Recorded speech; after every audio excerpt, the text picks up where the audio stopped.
doing mind work like this is like you cannot force yourself to do it for 8 hours. It was after like this one day, like a few weeks ago, where I sat down. I was like, okay, I'm gonna figure this out, and I was just like forcing myself like to read line by line of like the requirements. Went home that night, and I was like, my skin was like all like itchy, and I was like, what the heck? What is going on? And I looked down, and I had all these like huge welts like all over my body.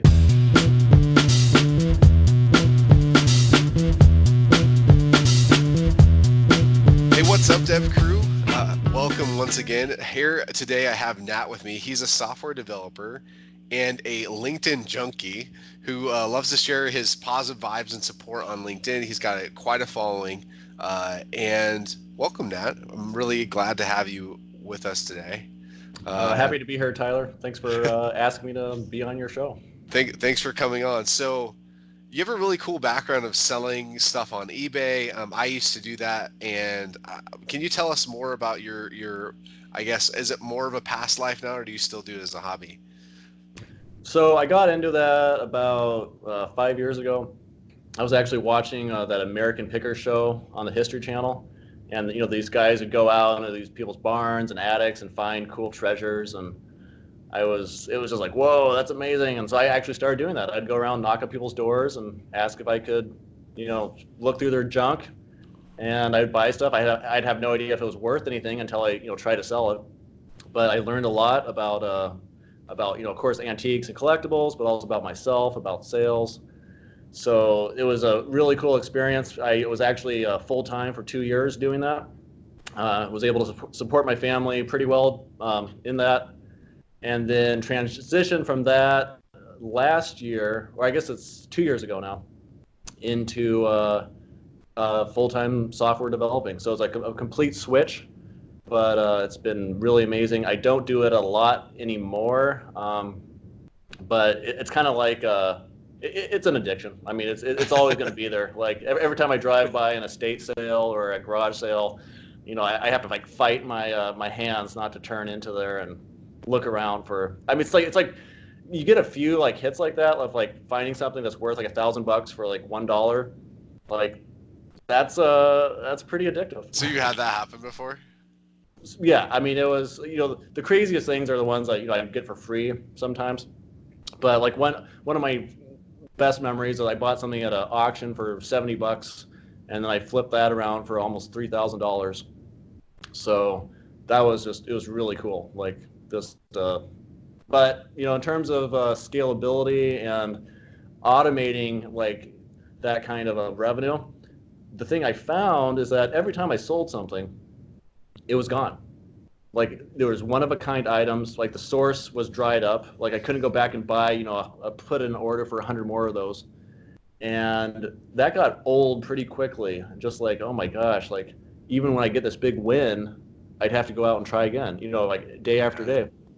And that's one thing that drew me to software, like the idea that you could write this code and then have it reproduce itself like all over the internet. Billions, millions of people potentially using it, the Right. same code. It's just amazing. Like that is the magic of software, and that's why software is really the world. Yeah, it's I've heard it's definitely stole this phrase, but it's like a superpower. It Like it is. um, makes you feel like you have superpowers. Like it's pretty cool. Um, so that's really cool. I resonate with a lot of that stuff. So today I want to ask you more about your background and stuff and how you got into programming. And then we're going to go into some you know productivity, because that's what I'm trying to focus on more is productivity. How do we stay productive? I want to learn from you how you do that. So um, let's dive in first more, because people love stories, right? That's why they come for the story, and maybe they stay for some of the content, right? But the um, I was reading. You sent me one of the articles that covered you in what was it, hippopotamus? Hypopotamus. Yep. Hippopotamus. I said it wrong every time. But I'll put a link in the description so people can maybe check out that information and learn a little bit more about you. But it talked in there about how you wanted to automate some of what uh, steered you toward this was automation, as well as your wife. Can you go a little bit more into what was the? We kind of know the motivation, but what was kind of some of the stuff that pushed you towards software development? Sure. So, to make a long story short, 2017, I guess. Yeah, 2017. My wife and I and our kids, we moved to Charlotte, North Carolina. Before that, we were up in North Dakota, so it was huge. 1,500-mile move. We didn't know anyone in Charlotte. Totally brand new start. I was self-employed, doing the antiques, and we were able. It worked for like a few months. We were able to do it. But I was starting to burn out just working out. Like the way I compare it is like the difference between owning your own business and owning your own job. And what I had was more of owning my own job in the sense that everything was on me. There wasn't a lot of that automation. There wasn't, the only output I got was the input I put into it. Right. Or what I'm saying? It's like 1-for-1 ratio. Yeah. So I was burning out. That wasn't like we knew we needed something else. And I growing up, like I had never even thought of like software engineering. Like in my mind, that was like the wizards, like Einstein, Stephen Hawking, like way beyond me. The only Right. time I remember thinking about it as a kid was like how I was raised. Like we didn't have TV, we didn't have video games, except like when we go to friends' houses or the arcade a couple times a year. And I wanted to play video games. And I remember going to my parents and being like, I had this idea. I was like, if I programmed my own games, could I play those? And they didn't really like that idea. So I kind of just, forgot about it. But I remember thinking about that later. And I did get into like making my own videos. And a lot of like the video editing stuff that I enjoyed really turned out to be very transferable into making writing code. Because if you think about like a video once again is like this thing that it's a series of images and sounds that you put together in a certain sequence, and then you can run infinite times on multiple platforms. So that was the closest I got. But my wife, her mom was a software engineer. She was a Java developer for decades. Her sister is a software engineer. So she had a much more realistic view of what it meant to be a software engineer. So she encouraged me. She's like, Nat, you know what? You have the kind of mindset. You're smart enough. Go, pursue it. Look into it. So I did, and I looked all over the country. I tried studying on my own, and I couldn't do it. There's so much information, right? Like there's like a million things I could learn. It's like what do I focus on, right? Right. So I knew I needed like some sort of focus. I wanted other people in it with me, and I looked at getting like a computer science degree because I wanted like that seemed like the normal way to go. And at that point, like not a lot of people know this, but I don't have a college degree. I don't have a bachelor's degree. I went to like a kind of a technical school for 1 year after I graduated high school. Uh-huh. But I never, I don't have a single college credit. Like, What? not that I wouldn't like that knowledge, but it's just crazy. So a lot of doors were shut to me, and that was the other thing about software engineering is that if you can do it, there is a place for you. Right. Like companies will take you in. Some companies are still kind of more old fashioned. They won't look at you if you don't have a degree. But most companies they're like, you know what, if you can do the work, we have a place for you.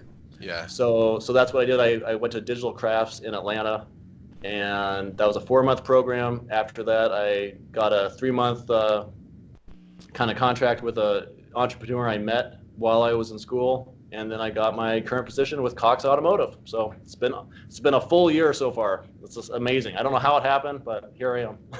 That's awesome. Well, thanks for sharing that. And I know there's probably been a lot of ups and downs in between that. Yep. So what's your, you seem to, we were talking a little bit earlier about some stuff on LinkedIn, and I guess before we get to that, I want to talk about this Fresh Finder app that you created, which is a Chrome extension. Because Hmm. I saw this before, and basically it helps you to find the latest postings within a category on eBay.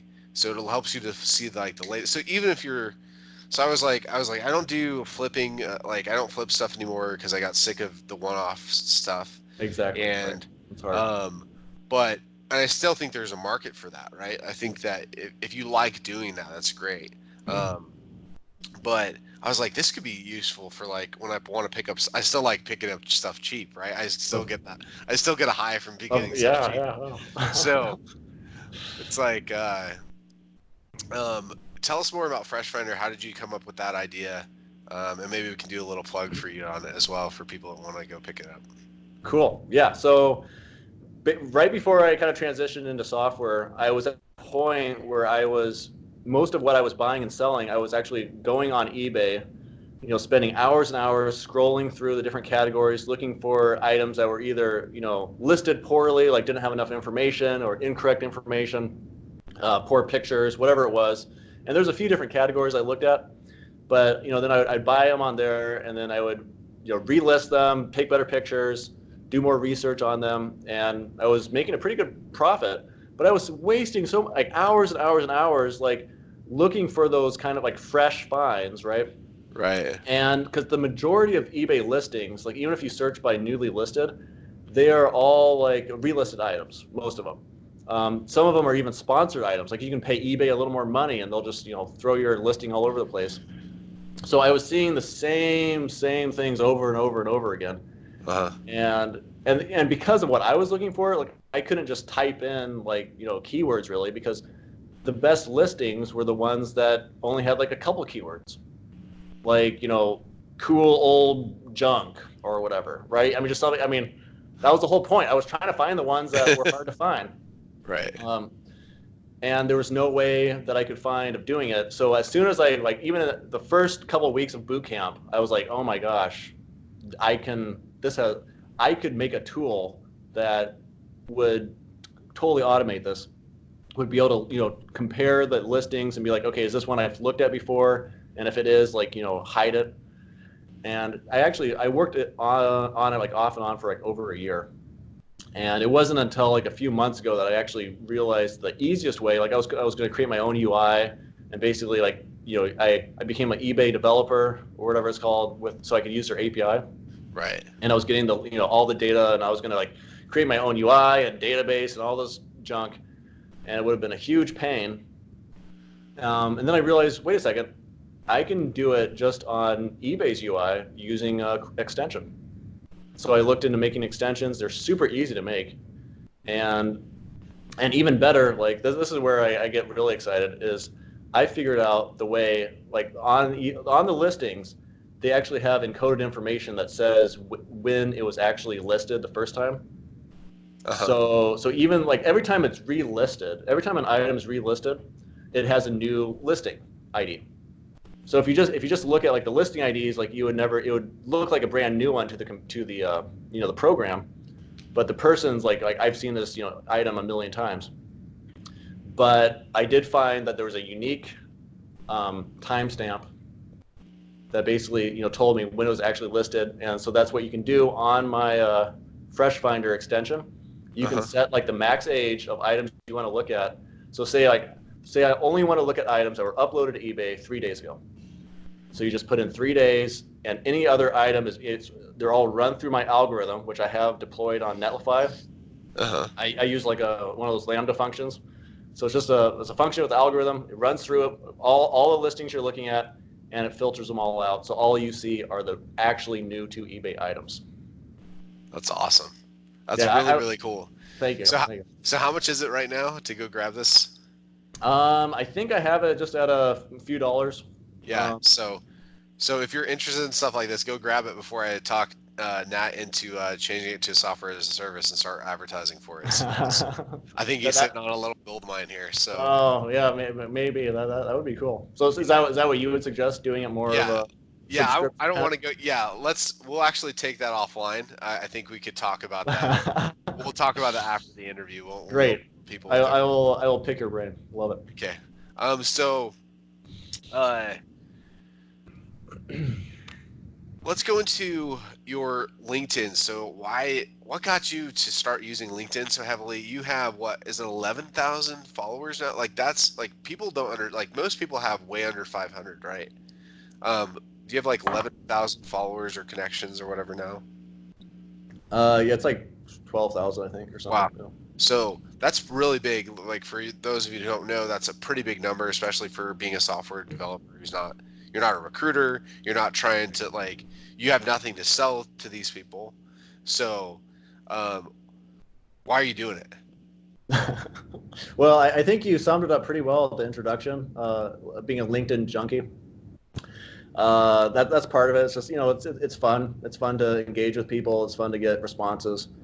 But I started off doing it pretty heavily, like while I was in my boot camp last year, because I knew getting a job was going to be difficult for me, especially without not having a degree, not having any experience whatsoever in a technical career. So with my background in like buying and selling antiques, like I had developed like a whole like in-person network, and even it started becoming more like national. And I had seen the value of forming trusting relationships with people, um, even if it's not like immediate, like like making money. It's like having that support, having that knowledge, having it's like it's a win-win. And LinkedIn makes it so easy. Like I spend hours and hours just sitting there, like sorting through the suggested recommended connections, whatever they call it, and just looking for people that like who are software engineers, more farther along in their careers, people that might be able to give me advice or maybe help me get into a company. They would know of like an opening or something. So yeah, I put a lot of time into it. um, like I can't say for sure like whether it was time well spent. Like I mean I think it is, but it's, I mean, on the other hand, it's like like you said, I'm not really selling anything. But um, there there did come a point where, like, once again, this is like thinking like a software engineer, like after a few months of like swipe, like they even do like the, I don't know if you ever done it on like the app, but they do it like Tinder, where you can swipe through the recommendations. Have you ever done that? The recommendations? I don't know if I've swiped through them, but that's pretty funny. Yeah, it is really weird. I mean, it's like, I mean, the whole thing with LinkedIn is that on the one hand, they want people just connecting with people they know and trust or whatever, but on the other Right. hand, they make it like this game where it's like you want to see like how many people can I connect with, and it's kind of like I don't really know what their objective is. Um, but anyways, at one point, like after a few months of doing that, I was like, oh my gosh, this is taking a long time, and so I thought I was really clever. So I was writing like this little thing in JavaScript that I was like just writing in like in the console, where I would go to like the recommended page, and then it would go through and click on different people, and it would like look for like certain keywords and things, so because that's the thing, like I didn't want to spam people. Like I was specifically looking for people that were in my position or my industry, who I Right. could learn from, and connect with. But then I found out that that's like there's actually this whole industry of like bots and different extensions that people use, and like LinkedIn actually has will ban people for doing that.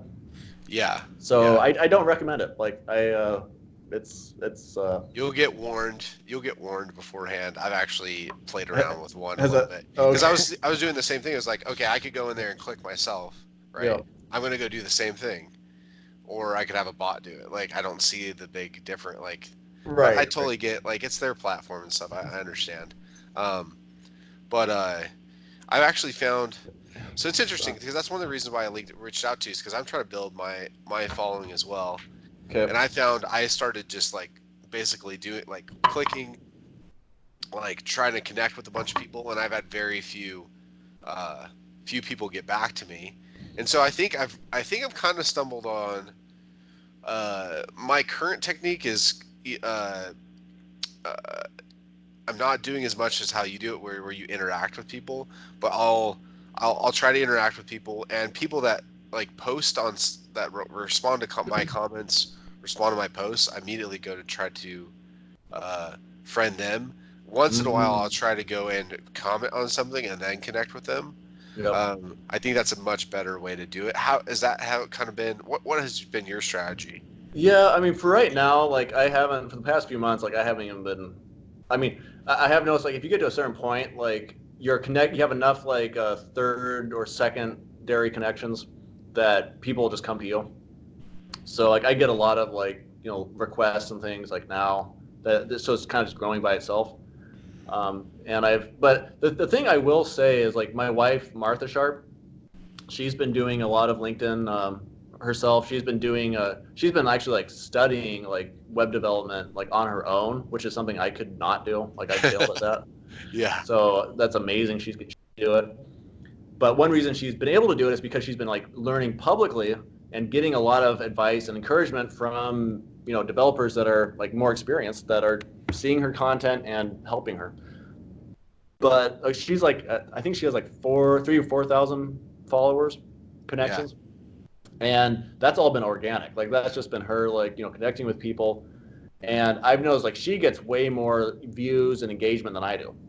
right. So I've got what 4 times more than her, and I get less. So once again, I don't think it's the quantity as much as I mean. I think the quality is more important. Like if I could redo it, like I don't like just going for yeah. I would say focus on the quality Yeah, because I think what happened with her is that people really responded to her story and to her personality, and they actually engaged more.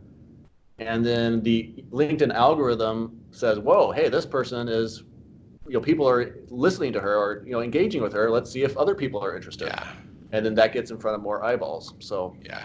is that kind of what your theory is, or what you see? Yeah, I think the algorithm's changing. I think it's going to become smarter, just like all the other platforms. And I think you're not going to be able to just purely saturate it with connections. And yeah, I think that's the right strategy. That's why I'm trying to go more towards, if I go just make someone else day happy, and kind of like you do, and say, hey, great job with this, or give them advice, and then do immediate connection right there. I think that Yep. means a lot more. I think most people aren't going to turn that down. Yep. And that's always been my strategy too. Like, on the one hand, when I was first starting out, like my goal is to get a job, which I have now. So it's like great.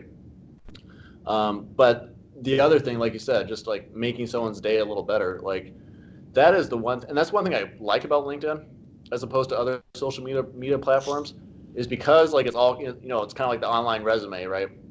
So everyone is more professional and a little more hesitant to be negative because so much on social media is just like people complaining and talking about how terrible things are, Yeah. and it's like what, I don't want to do that.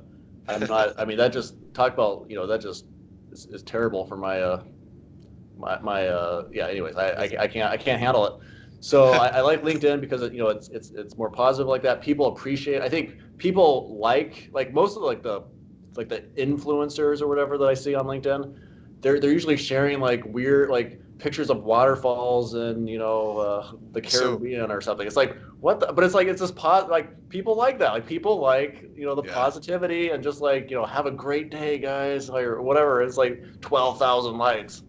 It's yeah. like there you go, great. I mean, I'm actually hypocritical because I just complained about how people rip other people's content and then repost it on LinkedIn to get oh, to is get that views. does that happen like from other Well, it, platforms it or from? does. Like one of the LinkedIn, I actually posted on a guy. I don't want to point him out because copyright is a complicated thing. I Right, understand. Like right, you can yep. make comments about it. Like I understand copyright, but like when you go and post that guy's video isn't one of them, but when you go post a 4 minute viral video or even like any viral videos, and that's your like, and then you're like, I have a 1 line sentence. It's like that's not content. Like I guess it's just like, and then I was asking people, I was like, this cheating or is this smart? And they're like, it's both, right? It's not.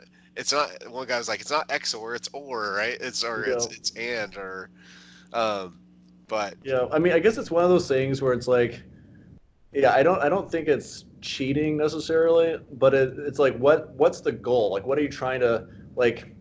If you're trying to build a personal brand, that does not seem like the best way to do it. Just like No. ripping people's content off. Like you might get like short term, maybe you'll get some like engagement. But if that's all you are, it's just like the person that's ripping people's content off. I mean, that's what I like. People like. I mean, he's kind of controversial, I guess, to some people. But like Gary Vee, right?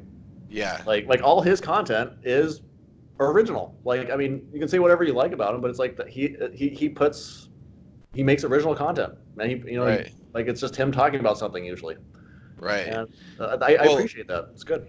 yeah, I think part of it is people that are re-uploading. It's not that they're linking to videos. Don't get me wrong. They're scraping and re-uploading someone else's video from a different platform. I'm like, Mm, the algorithm likes that video to be on this. I see. Yeah, yeah, You're using it. That's where I'm like, you guys are kind of skirting the edge of it there, but yeah. yeah, And I think you're that's right. where it'd be good if the algorithm was smart enough to recognize that. Yeah, Recognize the posts and but that suppress happens it. across every platform. I'm just gonna give it up now. I don't really care. Like Facebook is full of people that rip off people on YouTube and vice versa, and Exactly. Yeah. like you can't police Well, that. I heard a story about I'm not really on Reddit or Instagram, but I heard a whole story where like there's these Instagram people were just going crazy with content, and they were just going to these different subreddits and just shamelessly like taking the memes or whatever it was, the I mean, and just reposting them, not adding any value, and they were getting way more views, way more engagement than the original content. I mean, so yeah, I don't. That is It's pretty scummy. yeah, it's pretty interesting, and there's all varying degrees of how this happens, and it's. But I think you gave some great advice there, so thanks. So um, let's go into productivity now. Now that we've gone into all the other stuff, so what does productivity feel like and mean to you? Like, what does it feel like to be productive? And I'm talking about as a developer, right? Right. What it feels like is the best description is the flow state. Like I'm not sure if you're familiar with the flow state, I totally but am. okay, great. So Yeah, for people that aren't, it's when you're like when you're concentrating on some work or whatever, and you look up and like it's been an hour and you didn't even realize it. Or this happens like when you're driving, like you're driving home from work and you look up and you're like, whoa, I'm already home. Like how did that happen? And that's like when your mind's in this flow state.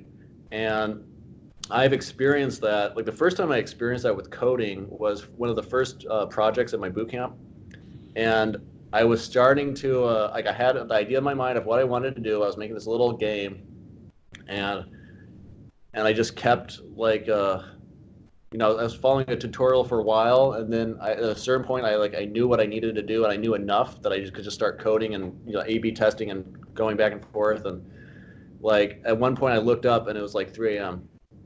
and I was like, well, you know what? Sorry, it's too late to go to bed. And I stayed up all night, and wow. I coded and I coded, and I had that instant feedback of like actually being able to interact with my game. I was adding randomization. It was just amazing. It was like magic. Yeah, Like I was playing, like I would get stuck because I would start playing my game like when I was testing it, and I would get like sucked into it, and I'd be like, wait a second, no, I'm not supposed to be playing this. I mean, it was so cool, and I had no deadline or anything. It was just like I was just in that state of mind of like cranking it out. And later on, I looked back at the code and I tried to like tweak it, and I broke the whole thing. So like it was like 500 lines of code. It was just a huge mess. Like it was terrible. it was fun. But it worked. It worked. So I think Yeah, that's not, one thing is like producing code that actually like works. Like that gives me that feeling of productivity and right. accomplishment. I really like that. Um, and I think that is a requirement for software development. Like there's so much focus on like writing good code and clean code, but I think none of us would be doing what we're doing if we didn't have that feeling of accomplishment when it actually works. Right. Like just seeing that magic happen is what keeps me going. Yeah, me too. So, how about what's your favorite tool to use for productivity as a developer? So let's see. I mean, I use Visual Studio Code as an IDE. I have like I don't know like all the keyboard shortcuts, but I'm slowly like every time I learn one, I'm like, oh my gosh, that's amazing. But then I don't usually go and I mean I probably should learn more, but I find what's most helpful for productivity is is planning. Like I'm so eager to just start like coding and like making it work, but then I'll like start doing the same thing over and over again. Or especially this happens especially like when I'm like doing like styling, like CSS. Like I'm sure like every developer can experience, can identify. But when you're working on like some sort of styling thing and you're just trying to tweak it and you think you're really close and like it's like 4 hours pass and it's still like a mess. Yeah. And so things like that, like realizing, okay, if I sit down and I take an hour or two and I actually write out like what am I trying to accomplish with Right. this piece of code? What do I want it to look like? Like drawing out, like wireframing all the divs, writing every single edge case, just trying to get it all out on paper saves me so much time. Right. So just super old school. Yeah, just write out what you want. Write out what you want to Right. do before you start coding. Sounds like some of that's related to requirements because you talked about this earlier. So I'm reading actually this book here. It's called Code Complete. I don't know if you've heard of it, but I've been learning a lot from that book, and it talks about the further upstream that you go, the more time that you save. So if you can in the requirement stage, if you fix a bug in requirements, it's 100 times less costly than during construction, right? The Exactly. programming phase, and then Exactly. Yep. there's architecture in between there. There's the testing phase, right?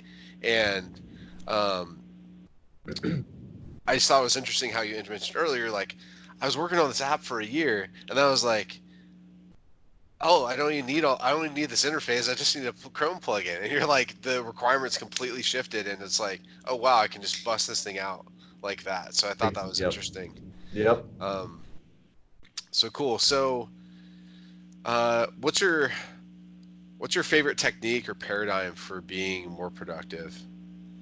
Hmm. Favorite technique or paradigm? Well, I mean, I guess writing things out, knowing what you want to do. Um, I would say, like one thing I've been doing recently, I've been doing kind of like a 30-day challenge just with myself this past month is taking not so much what I'm doing, but what I'm not doing. And I love going on LinkedIn. I love going on Twitter. I love it's so easy to get distracted by what other people are doing, like other people's projects, other people's ideas. And I find if I fill my mind up with all that stuff, like, and I sit down to actually like work on my own, like I can't do it. So what I've been doing this past month is like limiting my like social media time to like 2 hours in the evening, and that has been amazing. Like that has been a huge help of just clearing my mind to actually to let myself focus on like whatever the task is at work or if it's a personal project. And so yeah, I can't. I mean, it's hard to do. Like it really is hard to. Like this is the thing Yeah. with social media. Like they are the smartest people in the world are figuring out how to keep you hooked, right? Like how to keep Yeah. you on the platform and engaged, and you get the little dopamine hits. Anyways, it's so yeah that's been very helpful. Just like not getting rid of it, but just limiting it, time boxing it. So then when I'm working, like I know what I'm supposed to be doing. Right. No, that's a really really good one. There's actually a book called Distractible that talks about a lot of this stuff. And I found uh, like I want to do email and social media just at the end of the day because Mm-hmm. it can like completely derail your day. Like with just how Right. your brain goes in these weird loops, and it can just really mess with you. So I think it's Yep. a great some great advice. So when are you most productive? Like time Mm. of day or it looks like thought patterns or however you want to take that. Yeah. I guess historically, like I have been the most productive late at night. Like my story of like working on that game. I've as I get older, it is harder to it takes me long to recover from like an all-nighter, so I try not to do that anymore.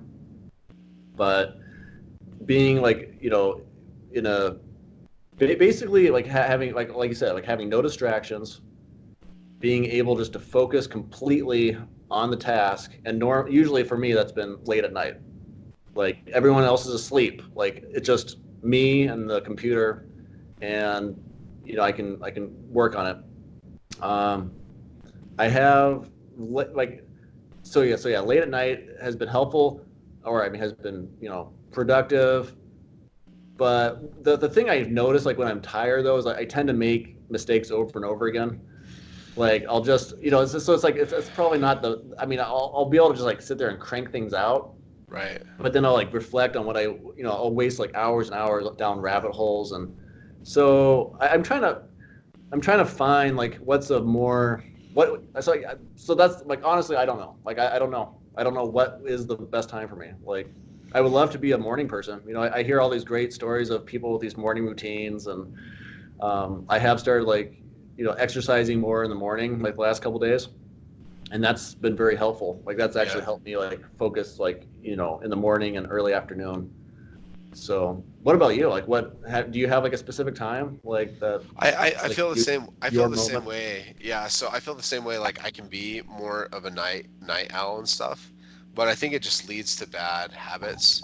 I think like you know you get the you get the lack of sleep hangover the next day or whatever, right? Like where you don't, Yeah, and it exactly. affects your day, and then I really don't like it. I'm working myself on trying to get up earlier, like maybe 4:30 or 5 or 6, Oh my gosh. and um, I actually went on a mission for my church for 2 years, and I got up every day at 6:30, Wow.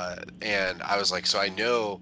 And then before that, I was not a morning person, but I was like, I was getting up a minute. I was waking up a minute before, like my So alarm. you trained yourself. Like Yeah, like I that's think great. That's really hopeful. That's great. there is some books on it too, and on, but I don't know how much I believe that our chronorhythms or whatever they're called. I can't remember. They're are fixed. Like they might be, but I think that you can train your body. Well, Uh, that's what you did. I mean, that's what's like I mean, if you weren't a morning person and then you started like you were waking up at, I mean, I think so. I think that's, yeah, consistency does seem key, doesn't it? I mean, yeah, and it is. that's I think probably the that's the most big important thing. thing, as opposed to the Yeah, time. Like what is it? No. yeah. It's that key consistency. It's funny too that you bring that up about the like you're up late at night because there's this whole thing of uh, I read a lot of productivity books, and there's a whole thing of how many hours in a day is productive, or how Hmm. many hours a Mhm. week can you be productive, right? So some people work themselves 60 to 80 to 100 hours a week, and um, we're all on these stimulants all the time. People drink lots of coffee. Like I don't have a lot of caffeine, right? And people need stimulants to be able to stay up to do all these. Like we're burning ourselves at Yeah. Yeah, we both are. ends, and sleep actually causes all these. There's this TED talk on how sleep it expresses your negative genes, so your genes that cause cancer and sickness and death and all like whatever, and then it turns down your good genes when you Hmm. get lack of sleep. And I was like, it blew my mind. I was like, no wonder I've been getting sick so much this year. When I get like only get 4 hours sleep, I get sick. It's like um, anyway, there's a lot of interesting information on that. And I hope to actually keep on posting a lot about what I've learned and stuff. But I won't go into a complete Yeah. rant right now And on I'll just what. throw like, yeah, the little thing out there in terms of like I've been super lucky like with my current job. Times like he's come to me and he's like, Nat, I don't expect you to sit down and code for 8 hours. Right. Like that is not what your job is. Like you this is like doing mind work like this is like you cannot force yourself to do it for 8 hours. Like it's in a certain sense like you're doing it all the time because it's always like in my mind. But it's also like I mean, there's so much of it is like talking to other people, getting gathering information, just thinking.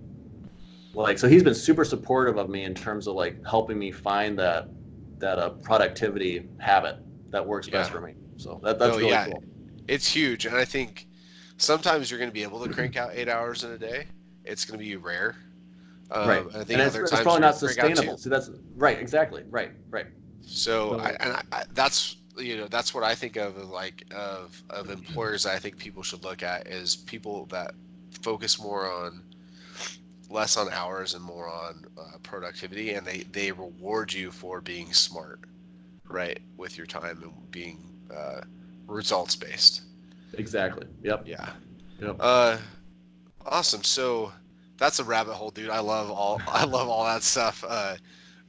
We should talk more about that stuff too. But so have you what's the best advice you've ever received on productivity um, before? Either through a book or through a mentor or through your mom. Mm, yeah. I mean, it's probably like you. Like I read a lot of those like self improvement books and things. So I've got a lot of ideas turning around in my mind. But most recently, the one that's really stuck out to me was a podcast with Tim Ferriss and Neil Gaiman. Uh-huh. And Neil Gaiman, like I had not really been familiar with him. I've started since I watched that. I read a few of his books, and it's really cool. I really like him. But he had a great insight in terms of writing. Like, so he says, like, you know what? I'm a writer, but I don't always enjoy it. It's like not. It's like sometimes it's hard. So what he does is that he'll put himself in like in his room or wherever he's like has all his writing set up, and he makes a deal with himself, and he's like, I don't have to write. I'm not going to force myself to write, but I can't do anything else. Right.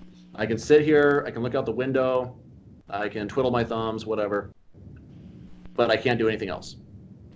And he'll just do that. And like, so if he doesn't feel like writing, he'll just put himself in that room. He will just sit there, think, and then at a certain point, like writing will actually sound exciting. Like he's actually like using like like it'll actually become like something he wants to do. He'll be like, you know what, that I probably could write a few paragraphs or. And I've started implementing that philosophy.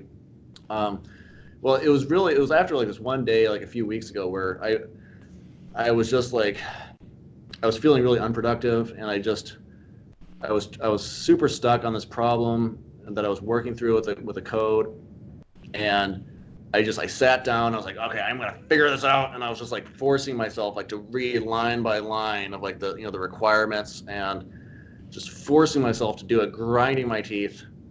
And of course, I didn't really solve anything. Of course, because my brain was just fried. Like I was just Right. like, you know. And so then I walked out, or I went home that night, and it was either that night or the next night. It was like I was like my skin was like all like itchy, and I was like, what the heck? What is going on? And I looked down, and I had all these like huge welts like all over my body.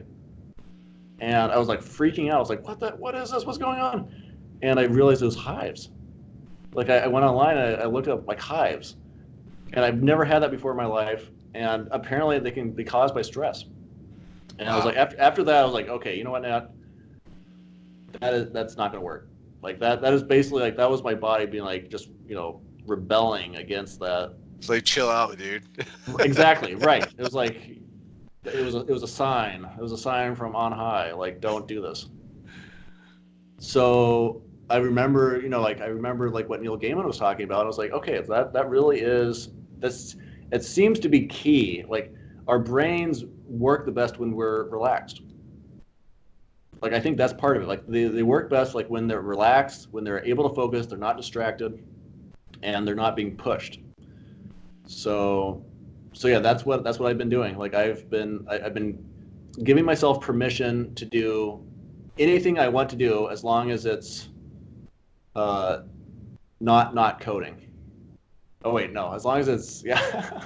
but basically, does that make sense? Like it's so just taking away those distractions of like social media, taking away the various distractions, and then just letting myself um, kind of like follow my like let my brain breathe. Like that's the Yeah. only way I can phrase it. Like let my brain actually just like think about the problem like as Yeah, long I as it think needs to. Because once you actually solve the problem of like what you're trying to do, the coding is the easy part, right? Coding is actually relatively easy if you know how to solve it. Like if you know what I'm saying. Like I mean, yeah, So yeah. I mean, I don't know if that answers your question, but that's what I've been doing recently, and it's been very helpful. That So. sounds really cool. So a follow up to that too is uh, one of the best books I've ever uh, listened to on productivity is called Your Brain at Work, and they talk Mm, about this.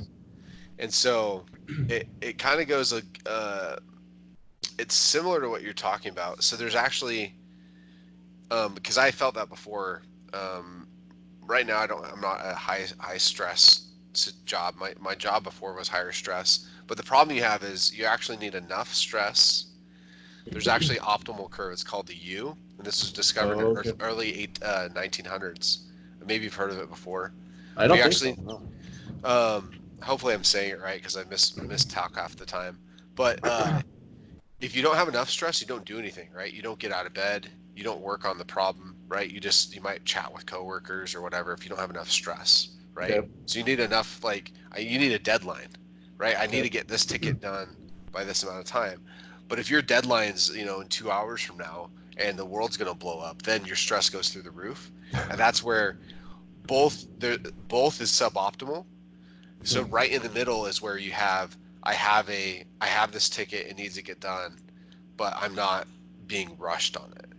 And so it's a really interesting concept I want to discuss more as I put out more content. But that really clicked in my brain. I was like, that's so true. Like this, the I think it's called the inverted U because uh, it's like a graph, but it's like a U graph, a U-shaped Okay. graph, right? Instead of a bell curve that you typically see on the graph. It's just like straight up a U. And right at the top, right in those between the two extremes of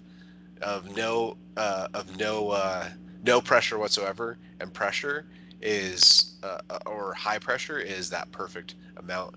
And maybe you're sitting right in between normally. Maybe that's where you're at. I think we're all on different spectrums at different times, right?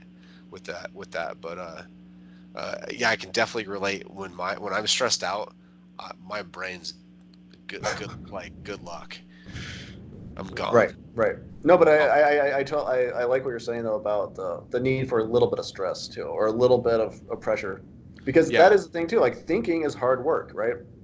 Like thinking is like we would be much happier just to sit and like watch YouTube for 8 hours a day, or at least I would, like in a certain sense, just like completely passive. And so yeah, we definitely need a little bit of pressure to kind of kickstart things. right. Well, that's the thing I want to talk about too is procrastination and Uh-oh. go Oh more into no. that. Don't Not I don't right want to talk now, about but I don't want to talk about yeah, not right now. Let's put that off. we'll procrastinate that for now. But uh, that's something I'll be going over and talking. So maybe we'll have to have a follow up again, and we can talk about Sure. some more cool stuff. But um, dude, that was a lot of fun so far. As we wrap up, something we didn't discuss earlier is uh, ha- this 30-day challenge that you did. I actually checked out your YouTube. You got Do you talk about getting you had some really cool videos and you didn't get maybe you have more views now. It's like it's a travesty because I thought you had a really cool project. Can you share more on that and we can put a link about it and get you some more traction on that? Sure. Yeah. So it was a challenge I did. There was a few people on Twitter. One of them, her name's Dashiell Barcuss, and she's got a lot of great content on Twitter. She's also sharing on LinkedIn too. But she's a self-taught developer, super smart. But she was asking people if they wanted to do this 30-day challenge with her, where like every day we would go out of our comfort zone. And there's people that have done this. Like one guy did like 100 days of rejection, where he would like every day he would ask some stranger for something that they were probably going to say no to, Uh-huh. but he just wanted to get over that fear of rejection. And I thought it was great because like I've been super introverted like ever since I was like a teenager, super like awkward around people. And the only thing that's really helped me get through that is just by forcing myself in small ways to get out of my comfort zone and like actually like talk to people, do things like this interview, which is it's kind of scary and uncomfortable putting myself out there. and Yeah. then seeing what happens. And the main thing that comes from it is like you realize you don't die. Like it's okay. Like you might make a friend. You might like good things come Yeah. when we're outside of our comfort zone. So for 30 days I did that. And like the first thing I did, like I wanted to ask someone for like $100, like to borrow $100, and the whole point was they were gonna say no, right? So it took me like 6 hours of like walking around. Like I was in the mall, walking up and down, like trying to like find someone that looked kind of friendly, to talk to. And I was about to give up, and there was like a security guard coming toward me, and I was like, okay, this is my last chance, Dan, you gotta do it. So I just walked up to him and I was like, can I borrow $100? And the crazy thing is that he actually like he kind of smiled at me, and like he was like, no, but he asked me what I was what it was for. And so we had a little conversation, and it was I left feeling like my confidence level was like skyrocketed. I it was an amazing experience. So like for those 30 days, like I went to Costco and I asked people to give me compliments, and then I would give them a compliment, like nice shoes or something. And I cut my wife's hair. That was more of a challenge for her, but I mean she was okay with it, but I was like, that was terrifying. Like, oh my gosh, what am I doing? I asked the lifeguard if I could jump in the pool with my clothes on, and she said yes. So I actually did that. I wore a blindfold for 24 hours and went around to like different like public places. That was super. That was crazy. That was Yeah. a really good one. And then it at the end I jumped out of an airplane. So, but the crazy thing is like jumping out of an airplane, like that was actually that wasn't that scary. I mean, it was scary like on a physical level, but like the day before that, I decided, okay, this is kind of expensive. I'm going to ask people to help fund it. So I made a cardboard sign, and I went out and I stood on the edge of like this, super busy street in Atlanta, and it said, "Need money for skydiving." And I stood out there, and it was so humiliating. It was so like scary. But the crazy thing is, like, one guy actually gave me $20. Like, he waved me over. He was like stopped at the red light, and he was laughing his head off because he'd actually read the sign. Uh-huh. And like, it was yeah. So it was just getting out of my comfort zone like that. The stuff I was doing was kind of just like these weird things, but in a certain sense, it's like weightlifting, right? Where it's like when you exercise and you're lifting weights, it's not like no one actually wants to be doing that, but you're building up muscles so that you can actually do what you want to do. Right. Well, some And people do. Some people really like it, but yeah, I don't. that's I I don't hate like. it. I mean, I My wish I wife likes did. it more, but yeah, there are some people who like doing it, but Who yeah, actually like the yeah, process. But in yeah, my mind, it's like like I'll do it so I can, you know, live a better life. But right. so, anyways, yeah. So that was really cool.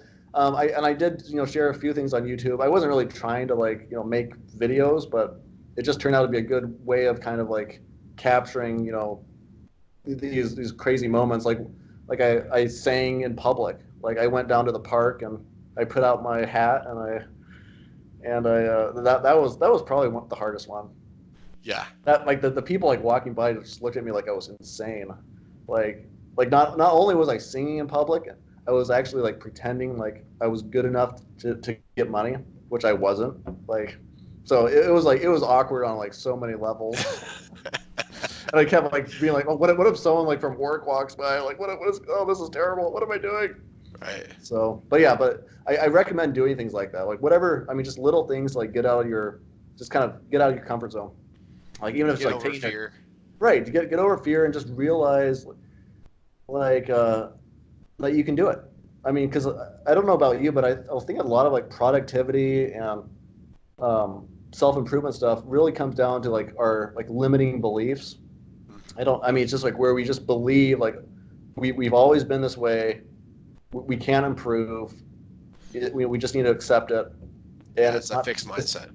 There exactly right, and it's not true. Like Yeah, like I can actually look back on like those challenges and be like, I did things that I never would have believed possible that I could do, right?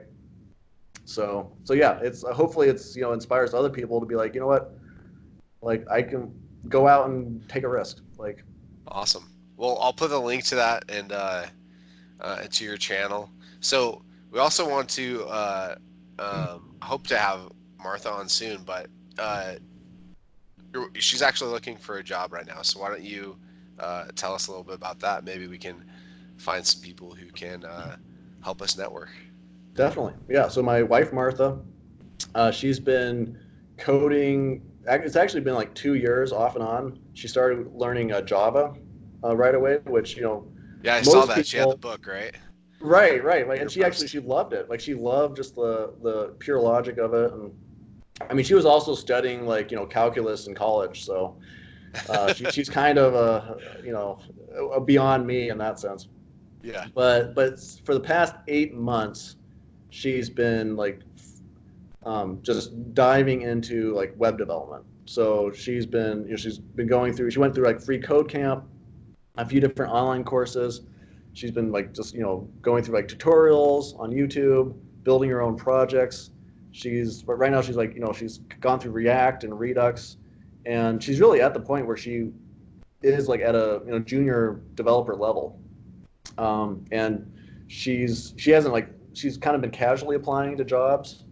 But yeah, if any of your viewers know of a company that is looking for someone who's like, I mean, the thing with her is that she's super skilled in terms of the technical ability, but she's also just like an amazing personality, like in terms of like building up a team. And that is the one thing, like over and over again, I've heard and I've experienced that in development. Like the famous T-shirt slogan, "Coding is easy, people are hard." Right. And Martha has the people side covered. Like That's she's awesome. she's amazing. Is she looking for a remote job or something there in Atlanta? She's really flexible. I think ideally, doing something remote eventually she would like doing, but she also knows that she would learn a lot by being on site with an actual team. So something in Atlanta, whether it's a startup or an enterprise company, she doesn't really have a preference. So Awesome. So Nat, thanks so much for your time. Where can people follow you? What's the best place? We know about LinkedIn. What's some of the other social channels or anything else you want to yeah, plug? yeah. I don't really have a lot to plug. LinkedIn. I'm on Twitter, but I don't really post a whole lot there. I'm on YouTube, so yeah, definitely check out the videos of the 30-day challenge if you want to. They're a little embarrassing, but They're awesome. hopefully inspiring. So, but yeah, yep. I really appreciate you having me on, man. Hey, thanks so much, and we appreciate it, and hopefully we'll do it again soon. Alrighty, cool. Thanks.